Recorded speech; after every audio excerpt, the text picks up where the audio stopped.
Hi guys, welcome back to my channel. आज मैं आपके साथ एक नया एफएफ शेयर करने वाली हूँ जिसका नाम है हिज रेस और ये एक वांगशान एफएफ है। इस एफएफ को मैंने वर्डपैड से लिया है और इसकी ऑथर किमनी ले 88 हैं। विहिंग खड़ा था, तभी पीछे से किसी ने उसे आवाज़ देते हुए कहा, विहिंगा। विहिंग ने आवाज़ सुनते ही उसे पहचान लिया था। वो अपनी आईज रोल करते हुए सोचने लगता है, ये लड़का हर चीज़ में अच्छा है, ये हमेशा अपनी क्लास में फर्स्ट आता है, पर इसके बाद भी इसे मेरी मदद क्यों चाहिए होती है। अब वो पलटकर उस लड़के से कहता है, हम स्कूल में हैं, इसलिए मुझे जान का कहना बंद करो, और अगर तुम भूल रहे हो तो मैं तुम्हें बता दूं कि मैं भी तुम्हारा प्रोफेसर हूँ। उस लड़के ने पाउट बनाते हुए कहा, आप हमेशा ऐसा क्यों करते हो जानगा? अगर आपको मेरी मदद नहीं करनी तो कोई बात नहीं, मेरे ग्रेड कम हो जाएंगे और मैं फेल हो जाऊंगा। उस लड़के ने अपनी नज़रें झुकाते हुए कहा। विहिंग ने अपनी आईज रोल करी और सरेंडर करते हुए कहा, ठीक है, अब नाटक करना बंद करो और जल्दी से बताओ अब क्या प्रॉब्लम है। ये सुनते ही उस लड़के के चेहरे पर एक बड़ी सी स्माइल आ गई थी, जिसे देखने के बाद विहिंग की हार्ट बीट फास्ट हो गई। न जाने क्यों, पर आजकल जब भी ये लड़का विहिंग के आसपास होता है तो विहिंग को बहुत अच्छा लगता है।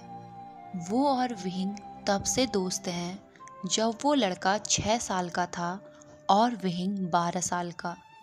उसका घर विहिंग के घर के बगल में ही है, शायद इसलिए वो दोनों इतने करीब हैं।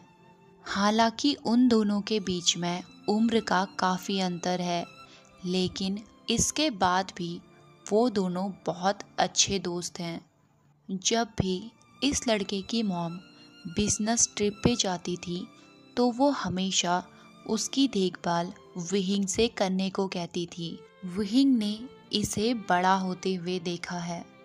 कभी कभी विहिंग को यकीन नहीं होता कि ये रोता हुआ लड़का अब एक हैंडसम मैन बन चुका है जो अभी कॉलेज में है और विहिंग इसका प्रोफेसर है। विहिंग ने अपनी आईज रोल करते हुए उस लड़के की तरफ देखा और उसने विहिंग को एक किताब थमा दी। जब विहिंग ने उस किताब की ओर देखा तो उसकी आंखें गुस्से में लाल हो गई थी। वो सोच रहा था, क्या ये लड़का मेरा मजाक उड़ा रहा है? मैं उसे पिछले 1 हफ्ते से ये मानक विचलन सिखा रहा हूँ, क्या उसे ये अभी तक नहीं आया? विहिंग ने गुस्से में कहा, डीडी, मैं पिछले 1 हफ्ते से तुम्हें ये सिखा रहा हूँ, क्या तुम्हें ये अभी तक नहीं आया? लड़के ने पाउट बनाते हुए कहा, पर मेरे दिमाग में कुछ घुस नहीं रहा है शानगा। विहिंग उसके पाउट को देखकर गल्प करने लगा था।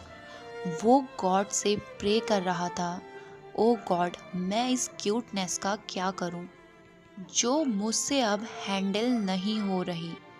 लड़के ने फिर से पपी आइज दिखाते हुए कहा, प्लीज शानगा, हेल्प मी ना। जिसे देखने के बाद विहिंग ने सरेंडर कर दिया था। वो लड़के के बालों को सहलाते हुए कहता है, ओके, तुम आज रात मेरे घर आ सकते हो ताकि मैं तुम्हारी मदद कर सकूं। विहिंग ने इतना कहकर किताब को बंद करके उस लड़के को दे दिया।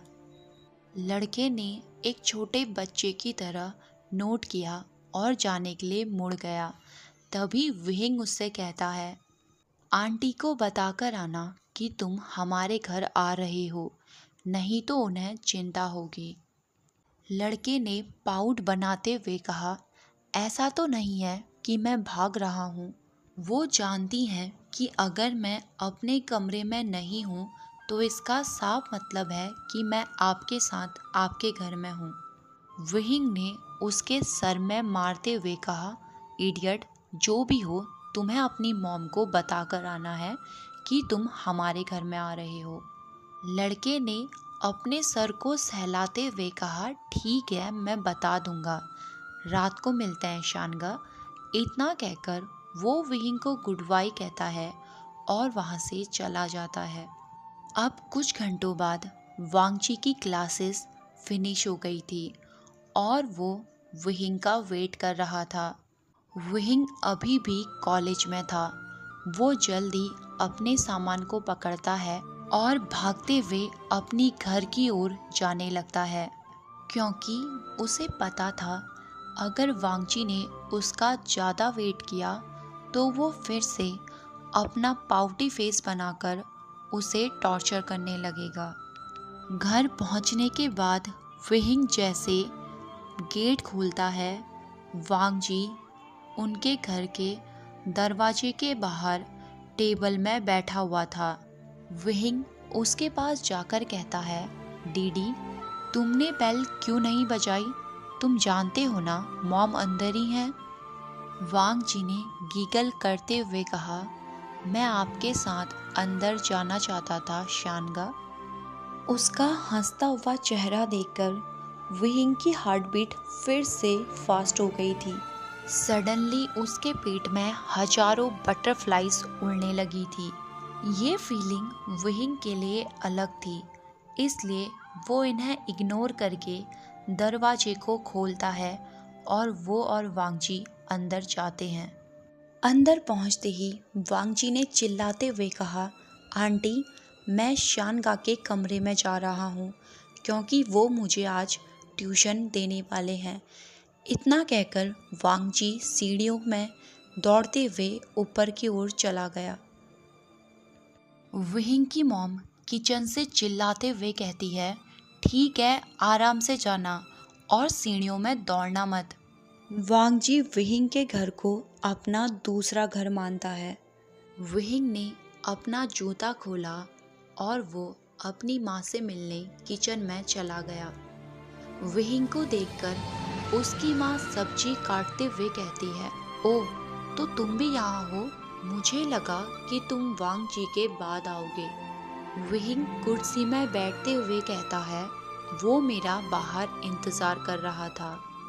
उसकी माँ ने विहिंग की ओर देखते हुए कहा, ओ गॉड, मुझे नहीं पता था वो बाहर है। विहिंग ने स्माइल करते हुए कहा, वांगजी कह रहा था कि वो मेरे साथ अंदर जाना चाहता है। विहिंग कुर्सी से उठा और अपने बैग को पकड़कर कहता है, मैं ऊपर जा रहा हूँ। वांगजी को मैथ में मेरी हेल्प चाहिए। विहिंग खुद को वेलकम करके अपने रूम में एंटर करता है। वांगजी अपनी छाती के बल उसके बेड में सोया हुआ था और अपने फ़ोन में कुछ देख रहा था। विहिंग उसके पास गया और उसके फ़ोन में झांक कर देखा, वांगजी बाइक रेस देख रहा था। विहिंग उसके बगल में लेटता है और पूछता है, तुम हमेशा बाइक रेस क्यों देखते रहते हो? वांगजी ने स्माइल करते हुए कहा, क्योंकि ये मुझे पसंद है। विहिंग उससे कहता है, तो तुम इसे ज्वाइन क्यों नहीं करते? कॉलेज में रेसर्स की रिक्वायरमेंट है। वांगजी ने विहिंग की ओर देखते हुए कहा, तुम्हें लगता है कि मैं कुछ ऐसा कर सकता हूँ? विहिंग ने वांगजी के बालों को रफल करते हुए कहा, तुम हर एक चीज़ में अच्छे हो डीडी। तुम्हें बचपन से ही मोटरसाइकिल्स बहुत पसंद है और तुम हमेशा मोटरसाइकिल्स की प्रैक्टिस भी करते रहते हो। क्यों ना तुम इसे यूज़ करो? मुझे भरोसा है तुम कर लोगे। वांगजी ने विहिंग की ओर ग्लेर करते हुए कहा, मेरे बालों को खराब करना बंद करो। विहिंग वांगजी की ग्लेर देखकर हंसने लगता है। उसने अपना टॉवल पकड़ा और कहा, मैं नहाने जा रहा हूँ, वहाँ से आने के बाद हम स्टडी को कंटिन्यू करेंगे।